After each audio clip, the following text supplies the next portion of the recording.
Père, nous te bénissons et te rendons grâce pour ces moments. Merci pour la faveur que tu nous as encore donnée de pouvoir voir, Seigneur, ce jour jusqu'à cet instant. Tu nous as gardés dans le jeûne et la prière. Tu nous as parlé, tu nous as accompagnés tout au long de la journée. Alors que nous voulons passer ces moments dans ta présence ensemble, Seigneur Père, parce que dans la journée, nous étions chacun dans ses occupations et toujours dans ta présence. Mais là, ce soir, nous nous retrouvons ensemble afin de pouvoir encore recevoir de toi. Saint-Esprit de Dieu, prends ces moments, oh Dieu, qui sont à toi. Nous te les dédions. Nous voulons entendre ta voix. Nous ne voulons pas entendre une personne, un individu, mais que l'individu soit, oh Dieu, un canal par lequel tu passes pour parler à ton peuple. Merci Seigneur Père pour ces moments. Merci pour nos cœurs qui sont disposés afin de recevoir. Nous voulons être des vases que toi tu remplis pour la gloire de ton nom. Sois béni à jamais, Seigneur.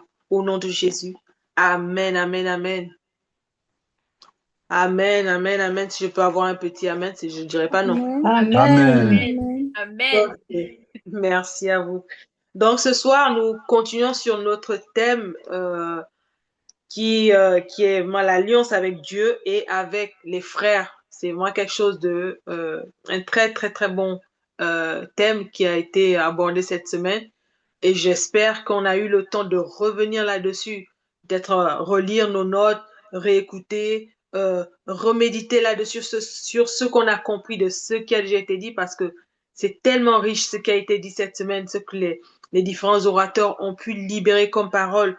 C'est des paroles vraiment extraordinaires qui viennent quelque part nous rebooster et surtout nous aider à nous positionner vraiment tel que Dieu aimerait que nous puissions nous positionner. Euh, L'alliance avec Dieu est capitale lorsque nous voulons avoir une vie chrétienne victorieuse. C'est vraiment quelque chose, c'est vraiment la base, la fondation. Si je n'ai pas d'alliance avec Dieu, quelque part, j'ai envie de dire, bon, c'est déjà compromis. Le voyage est compromis parce que nous sommes dans un voyage avec le Seigneur. Nous sommes dans un voyage avec en Christ et ce voyage-là commence à partir du moment où j'accepte Jésus dans ma vie comme Seigneur et Sauveur personnel. C'est là la base en fait. C'est pas juste, bon, je suis chrétien, comme beaucoup le disent. Moi, je suis né dans une famille chrétienne. Moi, je connais le Seigneur depuis que je suis petit. Non. Est-ce que tu as eu la rencontre? Parce que c'est là où en fait, l'alliance, c'est un contrat. C'est comme un mariage. Un mariage, c'est un contrat entre deux personnes. Pareil, l'alliance, c'est un contrat entre Dieu et nous.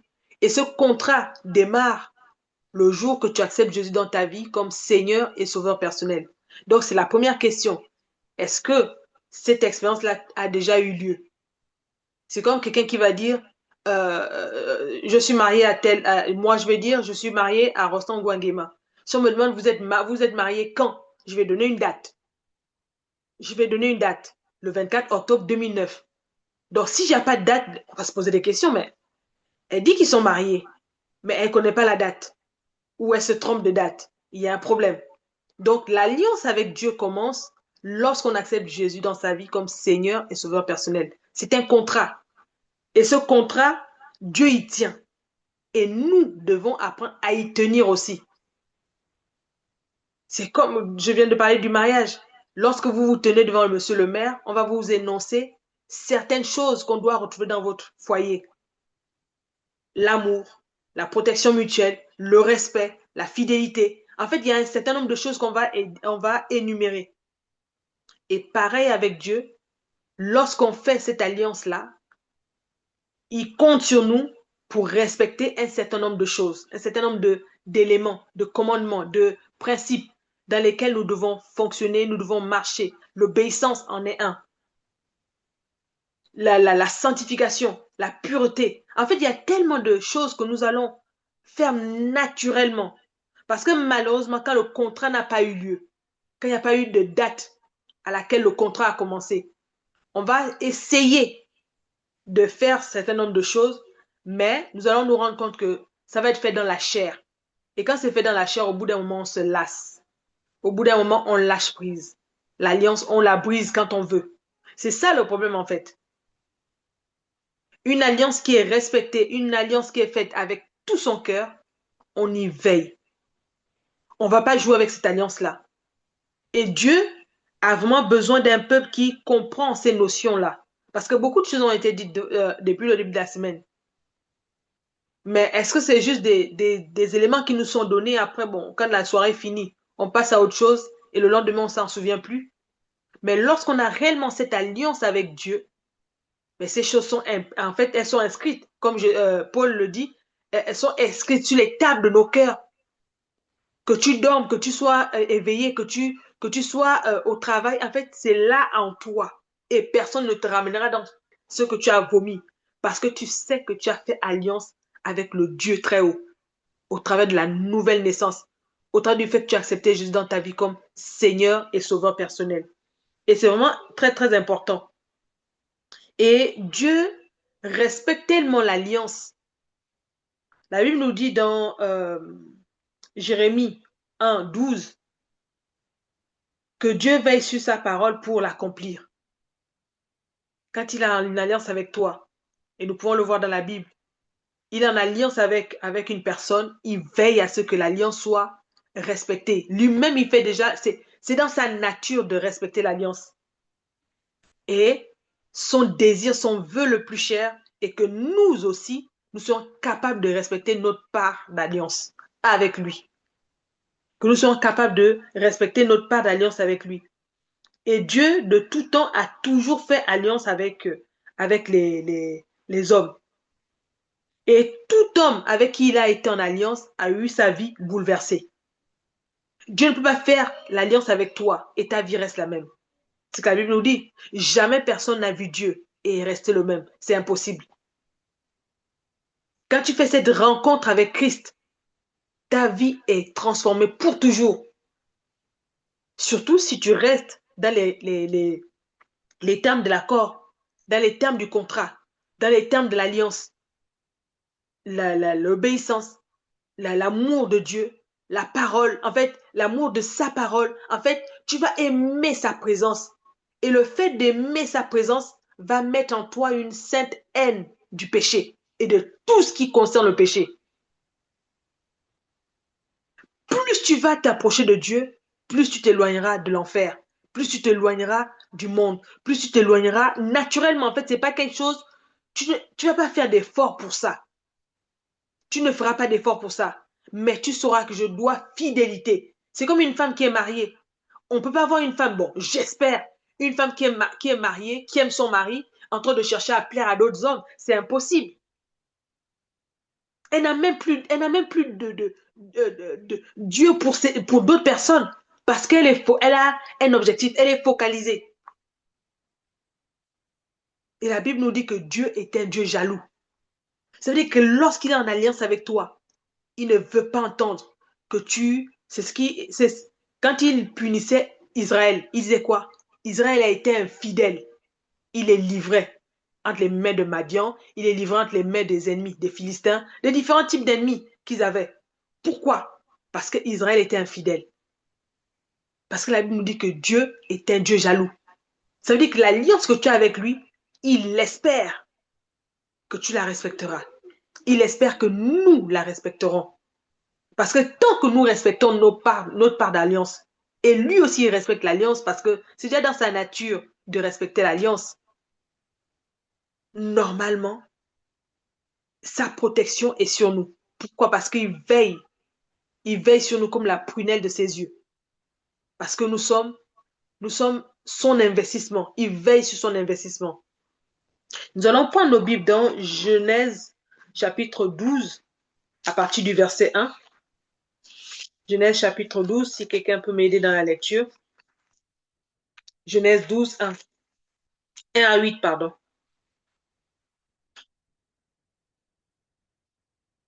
Genèse 12, du verset 1 au verset 8. Genèse chapitre 12 du verset 1 au verset 8. Ok, il est écrit. L'Éternel dit à Abraham, va-t'en de ton pays, de ta patrie et de la maison de ton père, dans le pays que je te montrerai. Je ferai de toi une grande nation et je te bénirai. Je rendrai ton nom grand et tu seras une source de bénédiction. Je bénirai ceux qui te béniront et je maudirai ceux qui te maudiront. Et toutes les familles de la terre seront bénies en toi. Abraham partit et comme l'Éternel le lui avait dit, et Lot partit avec lui. Abraham était âgé de 75 ans lorsqu'il sortit de Charan. Abraham prit Sarai, sa femme, et Lot, fils de son frère, avec tous les biens qu'il possédait et les serviteurs qu'il avait acquis à Charan. Ils partirent pour aller dans le pays de Canaan, et ils arrivèrent au pays de Canaan. Abraham parcourut le pays jusqu'au lieu nommé Sichem, jusqu'aux chênes de Morée. Les Cananéens étaient alors dans le pays. L'Éternel apparut à Abraham et dit, je donnerai ce pays à ta postérité. Et Abraham bâtit là un autel à l'Éternel qui lui était apparu.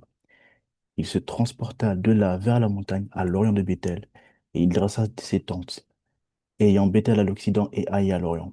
Il bâtit encore là un autel à l'Éternel, et il invoqua le nom de l'Éternel. Abraham continua ses marches en s'avançant vers le midi. Amen. Amen. Nous voyons là, Abraham était en train de... En fait, c'était le début de son alliance, en fait, de sa marche avec Dieu. Il a commencé un voyage avec Dieu dans Genèse 12. Et lorsqu'il commence ce voyage, quelque part, Dieu était en train de lui donner les orientations de la manière dont les choses allaient se passer. Il dit, va-t'en de ton pays, de ta patrie, de la maison de ton père, dans le pays que je te montrerai. Je ferai de toi une grande nation. Il y a une promesse qui est attachée au voyage dans lequel on est. En fait, il y a une destinée qui est attachée à sa vie. Et Dieu l'a introduit là-dedans. Mais il fallait un début. Comme je disais tout à l'heure, l'alliance commence toujours par le fait de cette rencontre-là. Nous, aujourd'hui, on parle de la rencontre avec Christ. Accepter Jésus dans sa vie comme Seigneur et Sauveur personnel. Là, Abraham a fait une rencontre. Parce que lorsque vous faites des recherches sur l'histoire d'Abraham, le père d'Abraham était un polythéiste. Il avait il fabriquait des statuettes de faux dieux. Mais Abraham a décidé de quitter cette vie-là pour aller chercher le Dieu véritable. Dire, c'est vrai, papa, ce que tu fais, c'est bon, mais j'ai besoin de plus grand, j'ai besoin d'autre chose, j'ai besoin de faire ma propre expérience. Et c'est ainsi qu'Abraham a fait cette rencontre avec Dieu. Et cette rencontre qui lui a été bénéfique, parce que à travers cette rencontre, Dieu a commencé à lui donner des orientations de ce qu'il allait faire dans sa vie. Mais pour que ces choses arrivent, il fallait qu'Abraham soit dans un cheminement. Il fallait qu'Abraham respecte un certain nombre de, euh, de choses. Il dit, je ferai de toi une grande nation, je te bénirai, je rendrai ton nom grand. Tu seras une source de bénédiction. Je bénirai ceux qui te béniront et maudirai ceux qui te maudiront. Et toutes les familles de la terre seront bénies en toi. Abraham partit comme l'Éternel lui avait dit. Il a obéi. Dieu lui a dit, va-t'en de la maison de ton père. Le lieu où tu es n'est plus approprié par rapport à ce que je vais faire avec toi. Tu ne peux pas rester dans cet espace-là. Il y a des espaces dans lesquels tu es actuellement qui ne te permettent pas de faire un mouvement avec Dieu, qui ne te permettent pas de faire une expérience avec Christ. Tu as besoin de changer d'environnement, changer de mentalité, changer de manière de faire, changer de manière de voir. Tu as besoin de sortir de toutes les philosophies dans lesquelles tu es imprégné afin de pouvoir faire cette rencontre, afin de pouvoir faire ce mouvement-là. Lorsqu'on parle de l'expérience de Gilgal, c'est pas juste quelque chose, un slogan, mais c'est que ça doit être quelque chose après laquelle nous soupirons. Dis Seigneur, j'ai besoin de te toucher.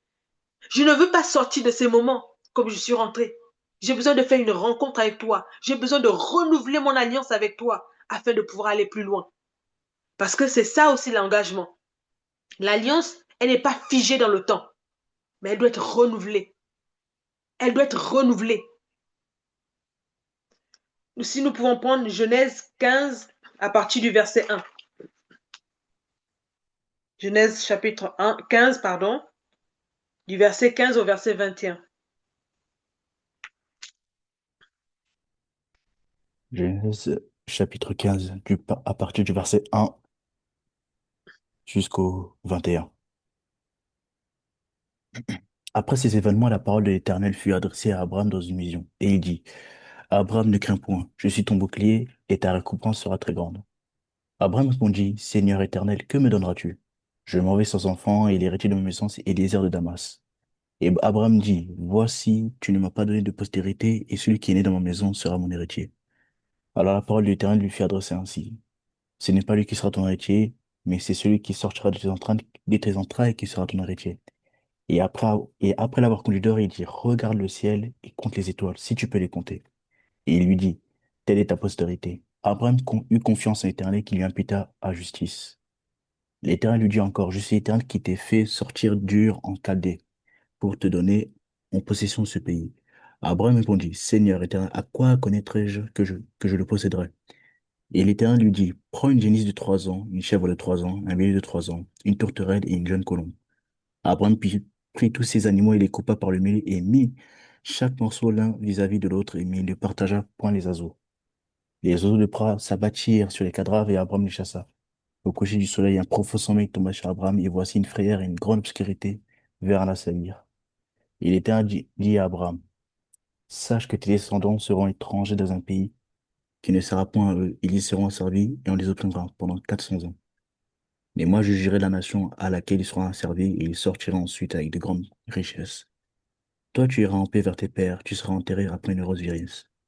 À la quatrième génération, ils reviendront ici, car l'iniquité des Amoréens n'est pas encore à son comble. Quand le soleil fut couché, il y eut une obscurité profonde, et voici ce fut une fournaise fumante, et des flammes passèrent entre les animaux partagés. En ce jour-là, l'Éternel fit une alliance avec Abraham et dit, je donne ce pays à ta postérité depuis le fleuve d'Égypte jusqu'au grand fleuve, au fleuve d'Euphrate, le pays des Kéniens, des Kénisiens, des Cabdoniens, des Étiens, des Phéréziens, des Réphaïm, des Amoréens, des Cananéens, des Girgasiens et des Jébusiens. Amen. Amen. Donc, nous voyons là, on a lu le chapitre 12, verset 1 à 8, on a vu comment, en fait, l'histoire d'Abraham avec Dieu avait commencé. Comme je disais, il faut toujours un point de départ. Euh, et là, au chapitre 15, on voit Abraham et Dieu qui renouvellent l'alliance. Et Dieu vient donner encore plus de détails à Abraham parce que l'alliance que tu as avec Dieu te permet quelque part déjà de pouvoir commencer une marche avec lui, première chose. Et deuxième chose, au fur et à mesure dans ce voyage, il va te donner des détails par rapport à ce qu'il veut faire avec toi, comment, quand, avec qui. Donc, c'est important de pouvoir avoir cette alliance-là, de pouvoir avoir une alliance avec Dieu qui est forte, afin de pouvoir non seulement déjà structurer ta propre vie, mais aussi de savoir les étapes, en fait. Même si tu n'as pas toutes les étapes au début, mais à mesure que tu vas avancer, à mesure que tu vas grandir spirituellement, à mesure que tu vas devenir mature, Dieu te donnera plus de détails parce que tu seras maintenant à mesure de porter les détails qu'il va te donner. Tu sauras quoi faire avec. Il y a des personnes, ils ne sont même pas nés de nouveau. Je ne sais pas ce que j'ai envie de faire avec le Seigneur. Je ne sais pas ce que je peux faire pour le Seigneur. Mais tu n'es même pas né de nouveau. Ou il vient de naître de nouveau, il commence à se demander à quoi Dieu l'appelle. Mais cherche à grandir spirituellement. Au fur et à mesure que tu vas grandir spirituellement, Dieu te donnera plus de détails. Dieu te permettra de comprendre. Dieu te permettra de voir comment il veut t'utiliser. Dans quel contexte, où, quand, comment, avec qui. C'est important de comprendre ces étapes-là. L'alliance avec Dieu est quelque chose de capital dans la marche d'un chrétien. Comme je disais, c'est cette alliance-là qui nous permet déjà d'être victorieux dans notre vie de tous les jours. C'est cette alliance-là qui nous permet d'avoir une visibilité de là où Dieu veut nous amener. Parce qu'il parlera toujours à ton cœur. Il te permettra de connaître là où il veut t'amener. Même si tu n'as pas tous les détails, tu n'as pas tout le tableau, mais au moins tu sais que Dieu t'a appelé. Tu sais qu'il a un projet avec toi. Et au fur et à mesure, il te permettra maintenant de connaître les détails du projet. Regardez la vie de Joseph. Joseph, alors qu'il était un gamin, il faisait des songes qu'il ne comprenait pas. Il fait des songes. Beaucoup d'entre nous, on a des songes, on a des visions, on a des choses qui nous montent à l'esprit. On ne sait pas est-ce que c'est Dieu, est-ce que c'est pas Dieu. Mais à mesure que Joseph avançait, ce que Dieu lui avait montré en songe était en train de se révéler être vrai. Était en train de maintenant de se passer sous ses yeux comme il avait vu à l'époque. À l'époque, il ne comprenait pas, mais au fur et à mesure, ça devenait de plus en plus clair. Et donc, c'est important pour nous de comprendre ces éléments-là parce que lorsque nous le comprenons, nous n'allons pas jouer avec notre alliance avec Dieu. Nous ne pourrons pas jouer avec cette alliance-là parce que nous allons savoir que c'est vraiment quelque chose de capital pour nous. Si cette alliance-là n'existe pas, tout le reste n'existera pas dans notre vie. Si l'alliance avec Dieu, tu n'as pas d'alliance avec Dieu, en fait, ta vie sera comme une feuille sur l'eau. Elle coule. En fait, Elle part dans un coin, elle cogne, elle repart, elle continue le chemin et lorsqu'il y aura encore un autre obstacle, elle va cogner à nouveau, elle va chercher à repartir à nouveau. Ce sera juste, la vie sera comme hasardeuse. Or, lorsque tu as une alliance avec Dieu, mais ta vie, en fait, c'est un chemin tracé. Et lorsque tu arriveras à chaque étape, tu seras, ah oui, c'est ce que le Seigneur m'avait montré, j'avais pas compris ça comme ça. Waouh, Seigneur, merci. Parce que j'avais pas vu ça.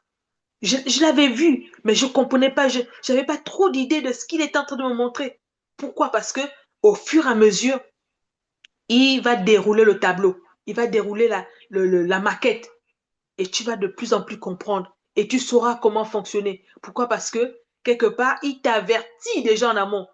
Même s'il ne te dit pas, voilà ce que tu vas faire en 2035, mais il y a déjà des brides, des choses que tu vas faire en 2035 qui sont déjà en train de se mettre en place à l'intérieur de toi.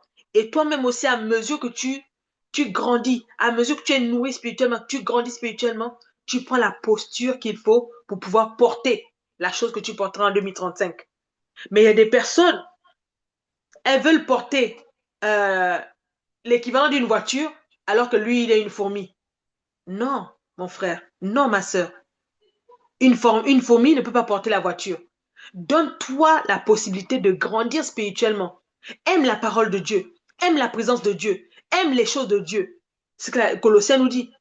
De nous affectionner aux choses d'en haut. Parce que plus tu t'affectionnes aux choses d'en haut, l'alliance avec Dieu est renforcée. Elle est renouvelée. Elle est croissante. Et toi-même, tu deviens de plus en plus mature. Tu apprends à discerner les choses. Tu ne te mettras pas avec des gens qui vont être des problèmes pour toi demain. Le Seigneur te permettra de comprendre un certain nombre de choses. Et lorsque tu seras maintenant aux affaires, là où Dieu t'attend, tu pourras maintenant porter sans problème parce que tu as été préparé et tu t'es laissé euh, euh, euh, modeler aussi pour le jour où tu seras aux affaires. Mais des personnes, elles ne sont pas préparées. Mais ah oui, le Seigneur m'appelle, oh, il a reçu une prophétie. Tu seras un grand homme d'affaires. Tu seras un grand homme d'affaires. Il reste avec la prophétie, mais il n'est pas préparé. Il reçoit la prophétie. Il est juste sur la prophétie. Mais il ne se prépare pas à cet homme d'affaires qui sera. C'est ça le danger. C'est ça le danger. Lorsqu'il arrive maintenant aux affaires, il va bouffer tout jusqu'au capital. Ce qui fait qu'il sera toujours en train de repartir à zéro. Toujours en train de repartir à zéro. Pourquoi? Parce qu'il n'y a pas eu de préparation. L'alliance avec Dieu nous permet de comprendre quelle est sa volonté et de pouvoir nous mettre dans les dispositions qui nous permettent d'accomplir cette volonté-là. Ceux qui sont en alliance avec Dieu ont comme le sceau de Dieu sur eux. Et c'est ce sceau de Dieu qui leur permet maintenant, en fait, non seulement il y a la protection divine sur eux, parce que l'ennemi ne pourra pas les toucher. Comme il a dit lorsqu'il a parlé de Job, Dieu a dit à Satan, mais tu as vu Job, c'est mon serviteur. Il a vraiment quelque chose de particulier. Lorsque le diable a voulu, il dit, fais tout ce que tu veux, mais ne touche pas à sa vie, parce que j'ai des projets avec lui. Le sceau de Dieu était sur lui. Le sceau de Dieu était sur lui. Le sceau de Dieu était sur David. David portait en lui les projets de Dieu. Il était en alliance avec Dieu. Dieu dit, l'homme selon mon cœur. Ce qui fait que lorsque Saül a cherché à le tuer, il n'a jamais réussi. Pourquoi? Parce que les projets de Dieu étaient en lui. Et il n'était pas question que les projets de Dieu avortent. Nous pouvons voir cela dans, on ne va pas lire 2 Samuel 7, 1 à 21 pour ceux qui font des études personnelles. Et même lorsque nous voyons Jésus, lorsqu'il arrive, Jésus, lorsqu'il a commencé son ministère, il a choisi des disciples. Il n'a pas pris tout le monde. Il a choisi des disciples. Il choisit des personnes avec qui il voulait se mettre en alliance. Des personnes en qui il allait déposer le fardeau de la chose de Dieu. Parce que l'alliance avec Dieu te permet, en fait, t'amène à porter le fardeau de Dieu. L'alliance avec Dieu met en toi le fardeau. Jésus disait, ma nourriture est de faire et accomplir la volonté de celui qui m'a envoyé. L'alliance avec Dieu t'amène à porter le fardeau de Dieu. Parce que facilement nous demandons, Seigneur, donne-moi, donne-moi, donne-moi, donne-moi, donne-moi, Seigneur, je veux ça, je veux ça, je veux ça. Mais est-ce que vous êtes au courant que Dieu aussi a des besoins? Est-ce que nous savons que Dieu a des besoins? Il dit, il cherche des hommes qui se tiennent à la brèche pour intercéder en faveur du pays. Mais il n'en trouve pas. Il n'en trouve pas. Dieu a des fardeaux, il a des besoins, il cherche des personnes qui vont porter ses buts. Lève-toi à 5 heures pour prier. Ah non, j'ai pas le temps. Là, non, là, là, là. Va visiter tel frère. Ah non, là, je sors du travail, c'est trop tard. Là, je vais voir ça la semaine prochaine si j'ai un peu de temps dans mon agenda. Mais c'est une âme du Seigneur qui est en train de mourir, qui a besoin de quelqu'un pour lui tenir la main, parler avec lui. Dieu a des besoins. Jésus a commencé à choisir des, des hommes qui allaient porter le fardeau avec lui. Et même quand il sera parti, des hommes qui allaient rester à porter ce fardeau-là. Et cela nous permet de voir maintenant l'alliance avec les frères. Lorsque Jésus a choisi euh, les 12, après il y a eu des 70, et au fur et à mesure ça a grandi. Jésus a fait un travail avec cette équipe-là, afin qu'elle soit capable de continuer l'œuvre après son départ. Pour dire que Dieu nous met toujours dans un environnement dans lequel nous sommes préparés pour porter ses buts.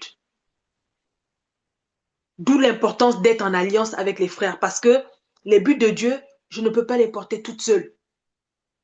Aucun de nous ne peut porter les buts de Dieu tout seul. Mais chacun de nous porte pour sa part, mais ensemble. Ce qui fait de nous une famille, une équipe. Et lorsque nous le comprenons, nous comprenons qu'il est important de protéger cet environnement-là. Il est important pour nous d'être dans cet environnement-là. Jésus les a appelés afin qu'ensemble, ils soient formés, préparés pour la mission qui leur était destinée. Il a fait un travail avec ces personnes-là. Et même lorsque nous voyons Acte chapitre 1, Acte chapitre 1, avant Acte, pardon, nous allons d'abord lire Matthieu 22, 37 à 39. Matthieu 22, 37 à 39. Matthieu chapitre 22, verset 37 à 39. Jésus lui répondit, tu aimeras le Seigneur ton Dieu de tout ton cœur, de toute ton âme et de toute ta pensée. C'est le premier et le plus grand commandement. Et voici le second qui lui est semblable. Tu aimeras ton prochain comme toi-même. Amen. Amen. Il dit, tu aimerais le Seigneur ton Dieu de tout ton cœur, de toute ton âme, de toute ta pensée, de toute ta force, de toute ta pensée, et ton prochain comme toi-même. Je pense que l'apôtre Évrard est revenu là à parler sur ça hier. Parce que l'alliance avec Dieu se fait sur base de l'amour, en fait. Sur base de l'amour que nous avons pour Dieu. Mais Jésus dit quelque chose ici, que cet amour-là, en fait, doit être complété. J'ai bien aimé comme l'apôtre Évrard le disait hier. Il disait c'est comme la croix, l'amour avec Dieu, mais avec les frères aussi. Donc, je ne peux pas dire que j'aime Dieu et avoir un problème avec mes frères et ne pas supporter mes frères. Il y a un problème. Il y a un problème. Il y a forcément un problème. Et quand je dis un problème, c'est un problème spirituel en fait. C'est un problème spirituel. Tu as du mal à supporter tes frères. Dis-toi que tu as un problème spirituel. Parce que Jésus, par ce passage, nous enseigne que nous devons être en alliance avec les frères. Parce que cette alliance nous protège aussi. Comme je l'ai dit au départ, Jésus a choisi des apôtres avec lesquels il a travaillé pendant 3 ans, le temps qu'il a fait son ministère. Il a eu ces apôtres-là avec lui. Il leur a donné la doctrine, l'enseignement, il leur a donné tout ce qu'il fallait. Il les a préparés du mieux qu'il a pu parce qu'il savait que lui n'était pas là pour toujours. Et eux, ils devaient continuer le travail.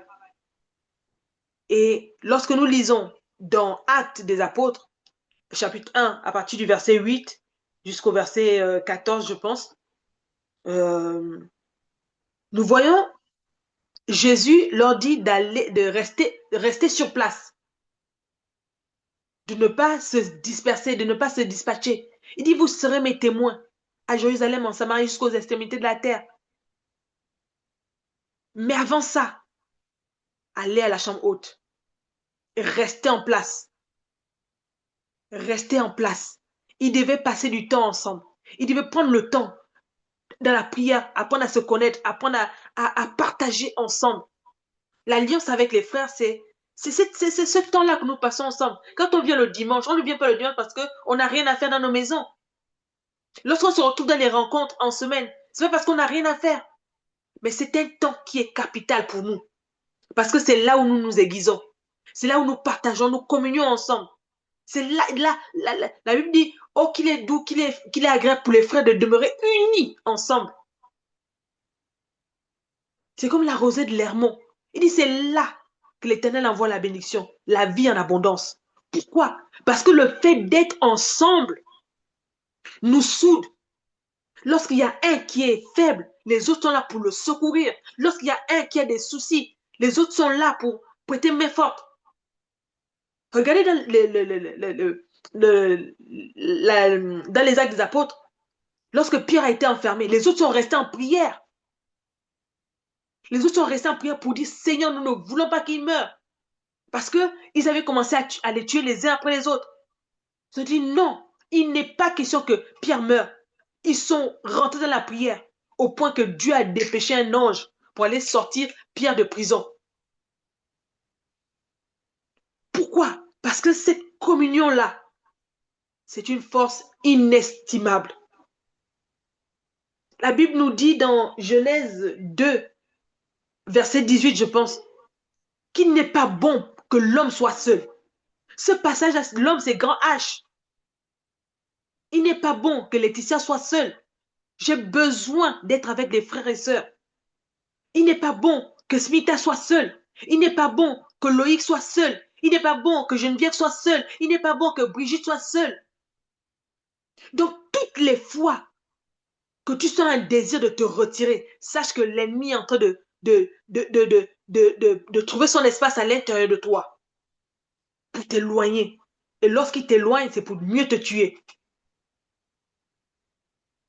Parce que la volonté de Dieu est que tu sois dans cet enclos-là, où tu es nourri, où tu es enseigné, tu es accompagné, tu es conseillé. Tellement tu as envie de prendre une décision. Elle est résolue à l'intérieur de toi. Tu vas poser la question. Tu vas dire, si tu fais ça, c'est un danger. Ouh là là là. Et là, tu vas dire, heureusement que j'ai posé la question. J'étais déjà en train de prendre la mauvaise décision pour ma vie.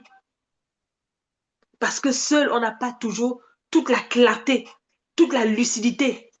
On a besoin d'un frère, on a besoin d'une sœur, on a besoin d'être couvert par une autorité spirituelle qui va nous aider dans les moments forts de notre vie. Donc l'alliance avec les frères est capitale. Jésus a dit aux apôtres, allez à la chambre haute, attendez jusqu'à ce que je vous donne le logo. Ils sont restés à la chambre haute, à prier, à apprendre à se connaître. Parce qu'ils se connaissaient, mais ils se connaissaient au travers de Jésus. Ils se connaissaient parce que, bon, on va se dire, Jésus était là, donc tout le monde faisait attention. Mais là, Jésus n'est plus là. Comme on dit, lorsque le chat n'est pas là, les souris dansent. Là, Jésus n'est plus là. Quelqu'un va dire, mais Pierre, tu te prends pour qui? Arrête, tu n'es pas mon chef. Mais là, il fallait se retrouver là, à la chambre haute. Redéfinir les choses. Ok, qu'est-ce que le maître a dit? Ok, il a dit qu'on reste ici. On va rester ici. On va prier ensemble. On va rester ici jusqu'à ce qu'il nous donne le go. On va rester ensemble. Entre-temps, il fallait qu'il puisse prendre du muscle en esprit. Acte 1, 8 à 14. Acte 2, premier verset, ils sont baptisés dans le Saint-Esprit. Donc, Jésus, comme il a dit dans les évangiles, dans l'évangile de Jean, je vous enverrai le Saint-Esprit. Il vous conduira dans toute la vérité. Je ne vous laisse pas orphelin. Je vous enverrai le Saint-Esprit. Il a envoyé le Saint-Esprit. Et le Saint-Esprit a rempli. Le Saint-Esprit les a remplis. Pourquoi le Saint-Esprit les a remplis? Parce ils avaient suivi les orientations que Jésus avait données. Parce que très souvent, nous voulons voir, nous voulons voir les signes, les prodiges, les miracles, nous voulons voir des choses au milieu de nous. Mais nous ne mettons pas le cadre pour que Dieu puisse envoyer ces choses. Les alliances dans un environnement sont capitales pour que Dieu puisse se manifester, que nous puissions voir les signes, les prodiges, les miracles. Ils ont reçu le baptême dans le Saint-Esprit. Acte 2, 42, on nous dit, ils étaient tous dans le même endroit. Dans la communion fraternelle, dans la fraction du pain, dans le partage, dans l'enseignement des apôtres, dans la communion fraternelle, dans la fraction du pain et dans les prières. Mais aujourd'hui, beaucoup d'entre nous, on cherche la prière partout. On est dans 10 000 groupes de prière. Mais on n'a pas un endroit où on se sent chez nous, où on est en alliance. L'alliance, ce n'est pas que dans la prière. On dit, ils étaient ensemble dans l'enseignement des apôtres. Un endroit où vous êtes éduqués ensemble spirituellement. Vous êtes accompagnés spirituellement. Vous êtes conseillés. Parce que même dans le spirituel, il y a une éducation à recevoir. C'est le problème qu'on a aujourd'hui, comme le disait l'apôtre Évrard hier. On a un problème aujourd'hui où les gens ne sont pas éduqués spirituellement. Chacun fait comme bon lui semble. On est comme au temps des juges, où chacun fait comme bon lui semble. Mais un endroit où chacun fait comme bon lui semble. Mais le diable nage là-dedans, il est à l'aise. Nous lui ouvrons même la porte, dit, viens, rentre, nous-mêmes on t'appelle. C'est là où il y a les divisions, il y a les jalousies, il y a les querelles, il y a plein de choses. Parce que là où il y a les alliances, là où il y a une couverture spirituelle, il y a un ordre. Il y a de l'ordre dans cet environnement-là. Il y a l'amour qui se dégage. Il y a le respect mutuel. Il y a l'obéissance. Il y a la sanctification. Les gens vivent dans la crainte de Dieu. Les gens vivent dans la crainte de Dieu. C'est ça le problème du peuple qui était avec Moïse. Quand ils sont sortis de l'Égypte, la Bible dit que Dieu disait appeler ce peuple un peuple au cou raide. Pourquoi? Parce qu'il n'écoutait personne. Il était en alliance avec personne. Chacun était là pour ses buts. C'est vrai qu'on a dans l'église aujourd'hui. Chacun vient pour son ventre. Chacun vient pour son ventre. Je viens pour mes prières. En tout cas, moi, si je ne suis pas là quand la réunion finit, tout de suite, la personne est sortie. Elle dit bonjour à personne. Elle est en alliance avec personne.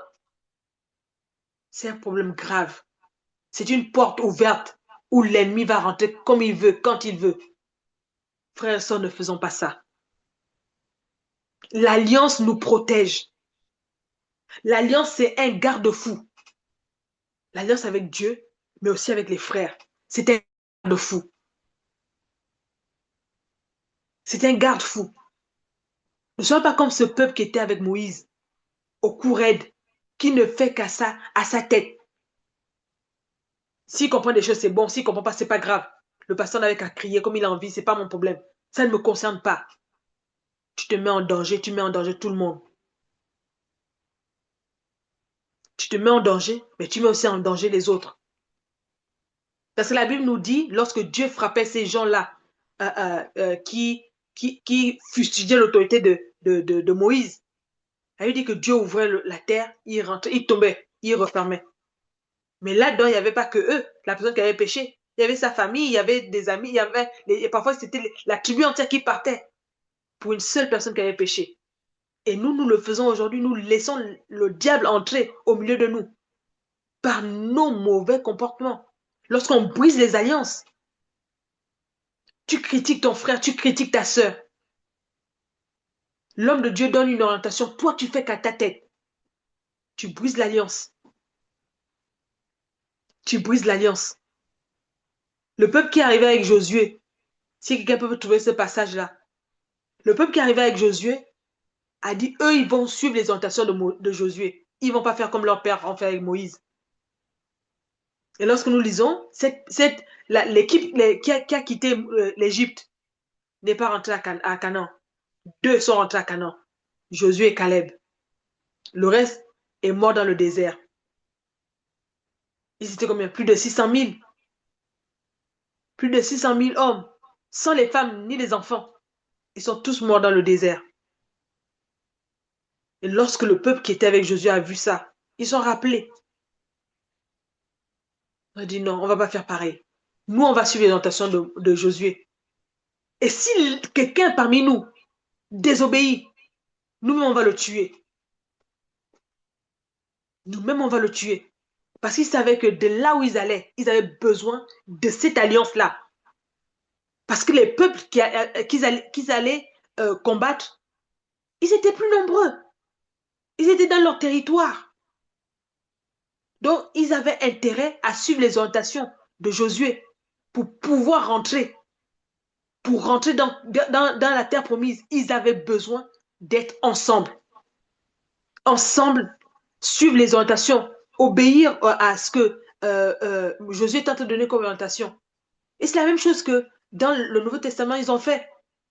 Dans le Nouveau Testament, la Bible nous dit que Pierre et les autres sont restés ensemble. Ils ont marché ensemble. Même lorsque la persécution est arrivée, ils étaient mais soudés. Même lorsqu'ils fuyaient la persécution, ils continuaient à suivre les orientations que Pierre donnait. Pourquoi? Parce qu'ils savaient que c'était un système de sécurité pour eux. Et c'est là aussi qu'ils voyaient les signes, les prodiges, les miracles au milieu d'eux. Donc, ils ne le faisaient pas que pour Pierre, ils ne le faisaient pas que pour Dieu, mais ils le faisaient aussi pour eux-mêmes. Ça les sécurisait, mais ça leur permettait aussi de voir la main de Dieu au fur et à mesure qu'ils avançaient. Ils voyaient comment Dieu est en train d'opérer au milieu d'eux. Donc, c'est important pour nous de comprendre que l'alliance avec les frères est tout aussi importante que l'alliance avec Dieu.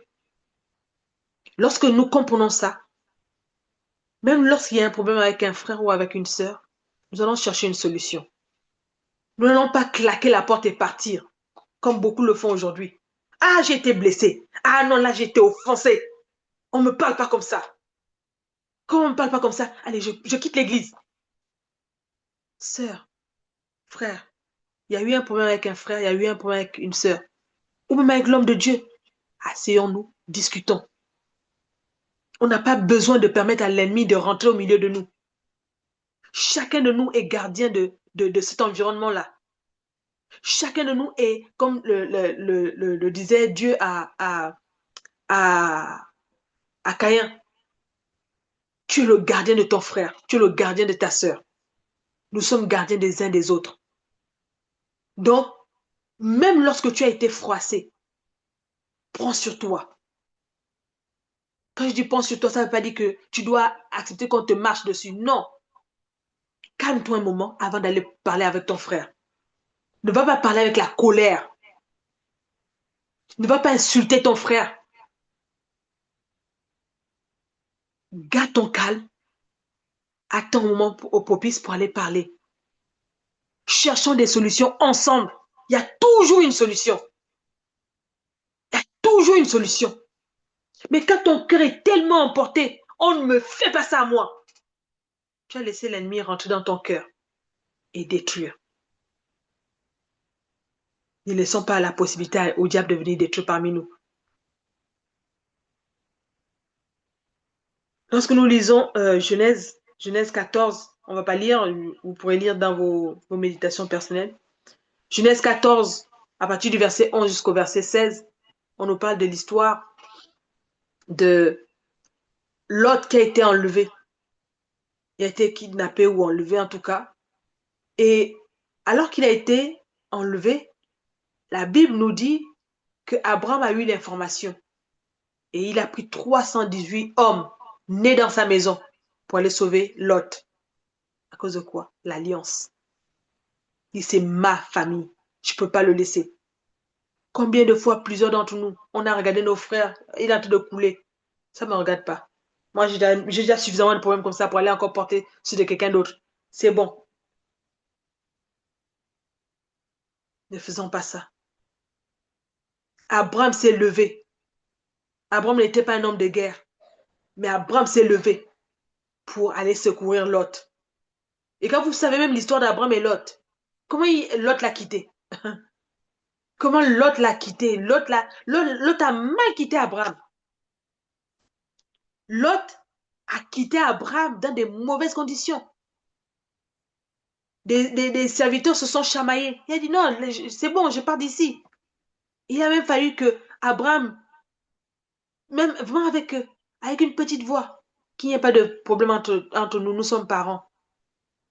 Si le lieu n'est plus suffisant, si tu vas au nord, j'irai au sud. Si tu vas au sud, j'irai au nord. Si tu vas à l'est, j'irai à l'ouest.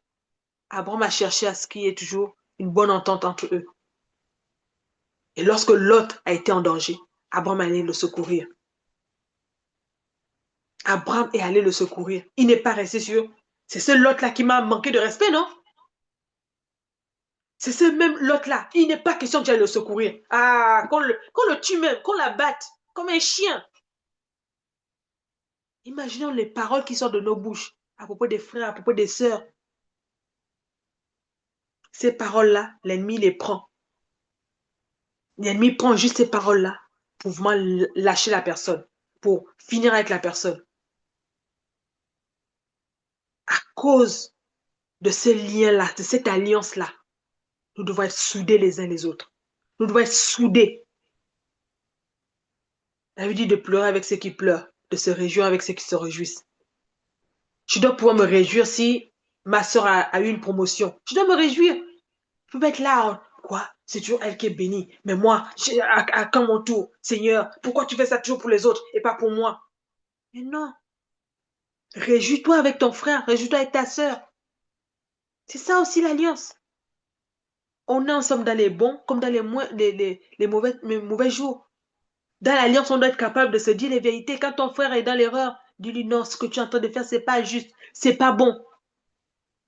C'est pas bon parce que tu te mets en danger, mais tu mets aussi en danger la famille. Attention. Dans l'alliance, on se parle de cœur à cœur. Et on doit pouvoir recevoir ce que le frère ou la sœur te dit. Parce que tu es en confiance. Tu sais que ce que la personne est en train de dire, c'est pas pour te détruire. C'est pas pour te faire du mal. Mais si on est suspicieux, ah, je sais pas, c'est qu'elle a en train de dire, pourquoi elle me dit ça, pourquoi elle parle comme ça, on sait jamais, hein, peut-être qu'elle a un plan, peut-être que ce que je suis en train de dire là, elle va aller récupérer mon projet. Non, on doit être rempli d'amour les uns envers les autres, rempli d'amour, être capable de s'accepter. Aucun de nous n'est parfait. Mais si on est toujours en train de chercher la petite bête, qu'est-ce que... peut-être qu'ils sont en train de cacher quelque chose, on ne sait jamais, on ne sait jamais, on ne sait jamais. Mais si tu es suspicieux, tu ne seras jamais en alliance en fait. Tu pourrais pas être en alliance avec les frères et sœurs dans l'église. Et pire encore, même dans le mariage, ça va être encore plus compliqué. Parce que la manière dont nous tissons l'alliance avec les frères et sœurs dans l'église, lorsqu'on est fidèle avec cette alliance-là, c'est la même manière que nous allons tisser, même dans le cadre du mariage. Parce que les gens veulent le mariage, mais les petites choses que Dieu est en train de leur montrer, ils ne sont pas tous les pratiquer. La Bible nous dit, celui qui est fidèle dans les petites choses, on lui confiera des grandes. Le fait d'être en alliance là avec les frères et sœurs, je pense que l'apôtre Évra le disait hier, ou je sais plus si c'est lui ou quelqu'un d'autre. Tu es dans un département, tu ne te soumets à personne. Tu ne te soumets à personne tant que c'est pas toi qui as la tête. Ça, c'est pas l'alliance, mon frère. C'est pas l'alliance, ma sœur. Mais toutes ces choses-là, lorsqu'on apprend à les pratiquer au fur et à mesure, c'est ça qui nous permet de bâtir l'alliance au niveau communautaire et la même alliance, la même dimension d'alliance, nous allons être capables de la bâtir dans nos familles, dans nos foyers, dans nos couples, avec nos enfants, avec nos maris, et même au travail. Nous n'allons pas être des salariés ou des employés médiocres. Nous ne serons pas des employés médiocres parce que nous allons prendre à cœur le travail qui nous est donné. Parce qu'on sait que si on le fait bien, l'entreprise va continuer à grandir. Mais si nous faisons n'importe quoi, l'entreprise va couler. On va faire capoter des contrats. Pourquoi? Parce que on n'a pas été capable d'être en alliance. Donc l'alliance, c'est pas juste là dans les quatre murs de l'église. C'est à l'église, oui, mais c'est aussi dans nos maisons, c'est au travail, c'est partout. C'est partout. Celui qui est fidèle dans les petites choses, on lui confiera des grandes. Donc c'est vraiment ces quelques mots que je voulais partager avec vous ce soir. Que le Seigneur bénisse sa parole.